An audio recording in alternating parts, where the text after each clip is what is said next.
Hello and welcome to another Tabletop Games blog Saturday review. Being a city planner isn't easy. You need to balance out the needs of your citizens for green spaces, living accommodation, as well as offices and industry. You also have to ensure the infrastructure allows everyone to get around easily without taking over. With that in mind, we went ahead to collaborate on the design of Sprawlopolis by Button Shy. Here is another wonderful wallet game consisting of only 18 double-sided cards. As you will probably know by now, I love games you can easily carry around with you. Sprawlopolis is also quick to learn, very quick to play, and doesn't take up a huge amount of space on the table. These are all great pros for me in favour of this city planning game. The illustrations of the cards are also really fitting with the theme of the game, and the city map you create as you play your cards either adjacent to each other or overlapping. Very much like you do in Hanging Gardens, if you know that game. Looks really appealing and is very clear which of the 4 sections of each card represent which type of area: commercial, industrial, parks and residential. You can also quickly see the roads in your city which play an important part during gameplay.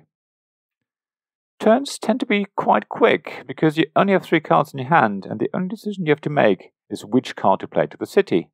You then pass the other 2 to the next player, after which you draw another card from the deck. So there isn't much to do on your turn and really only one decision to make: which card to keep. That is easy enough at the beginning of the game, but as the city grows it becomes harder and harder. You keep trying different locations, either by abutting it to the city limits or overlapping it with one or more existing cards. You also keep rotating a card 180 degrees, doubling the possible places for your card to go. Every time you offer up your card, you try and do a quick calculation of the endgame score, so that you can compare that location to the next possibility. If none of the places for the cards seem particularly beneficial, you try the second card in your hand and also the third, constantly trying to work out what will bring you the most points for the end of the game. It's not too bad when there are only 3 or 4 cards in your city, but eventually everyone's turns slow right down. It's not analysis paralysis as such, but a simple matter of mathing out the best score for every possible card location, and all 3 of the cards in your hand. Additionally, you all play this game together, cooperatively.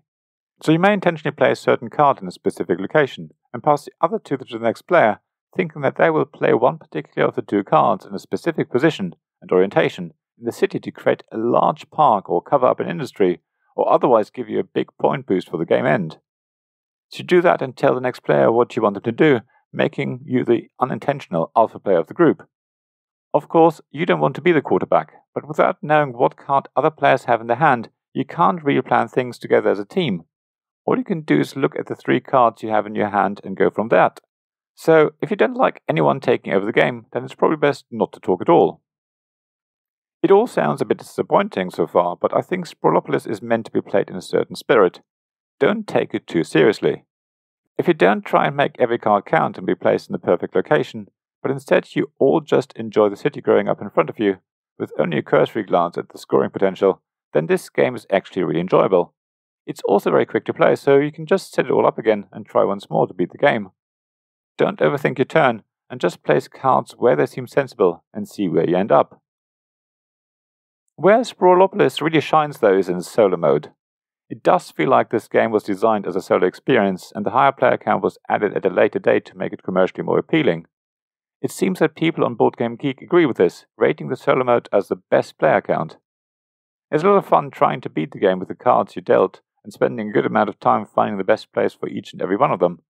It's something I really enjoyed, and even though I'm not a solo player, Sprawlopolis is the sort of game I might take with me on a train or plane journey to play by myself. Thank you for listening to this Tabletop Games blog Saturday review podcast.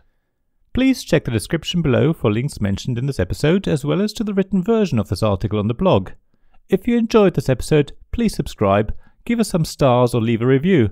Please also tell your friends about me, and if you want to offer financial support, check out my Patreon and Ko-fi pages, links to which you'll find in the blog at tabletopgamesblog.com. So thank you again for listening, and I hope to see you again soon. This podcast was made possible by the generous help of my Patreon supporters. Royal Patrons Nicholas Higgins and Sean Newman. Magic Champion Zeb Hicks. Castle Guards David Miller and James Naylor.